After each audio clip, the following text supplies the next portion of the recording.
Hello, I'm Greg Harrison with USDA Market News Service here in St. Joe, Missouri with your National Feeder Cattle Summary this week. Compared to last week, feeder cattle and calves continue to show considerable strength. All classes of feeder cattle and calves trading firm to $5 higher, with instances $10 higher from midweek on, especially once the futures traded considerably higher.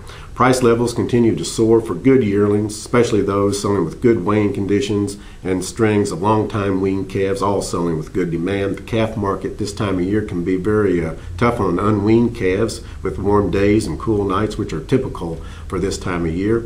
Buyers at this time of year are usually in search of calves that spend more time eating and staying healthy than those that are bawling and walking the fence looking for their mothers.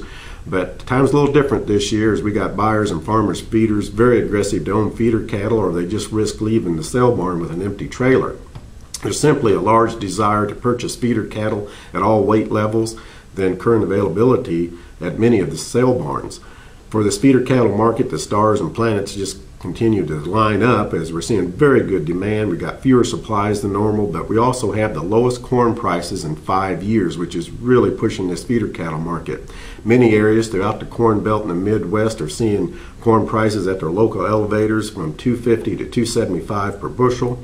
Corn farmers are ready to harvest the largest corn crop ever in the U.S. On Tuesday of this week, we had our stock reports for September 1st. Corn stocks came in a little over 1.2 billion bushels of corn. That was 50 million bushels more than expected, and with our record harvest, it just looks to add to a huge stockpile of corn. As typical too, on big crops get bigger, and corn yields will be no exception to this. This has many Corn Belt farmer feeders ready to purchase feeder cattle and walk off the corn, then sell corn for well under $3 per bushel. Cheap corn is just giving a lot of incentive to farmer feeders, order buyers, and feedlots to purchase cattle and feed cattle.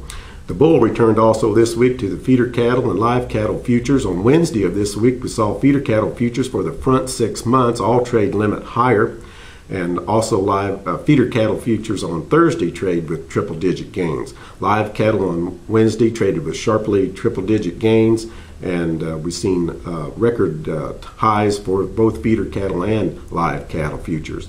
Feeder cattle market has a lot of good demand and aggressive buying going for it, and just buyers wanting to own cattle with cheap corn and low feed costs. Just has a lot of incentive there to buy feeder cattle, and a lot of farmers also not wanting to sell cheap corn. So far this week, as we're doing this video, we're still awaiting the fat cattle trade to take place. Last week on Friday, limit up on live cattle, but the packers didn't really want to give in last week and buy many cattle, as last week's 5-area negotiated cash trade was at its lowest level since mandatory price reporting started in 2001, trading 30,989 head of negotiated cash cattle. The prices this week are trending a little higher, hopefully be back above that 160 live cattle price level.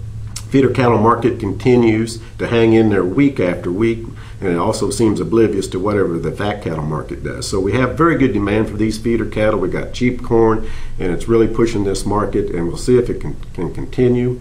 Thanks for listening. Be back with you next week.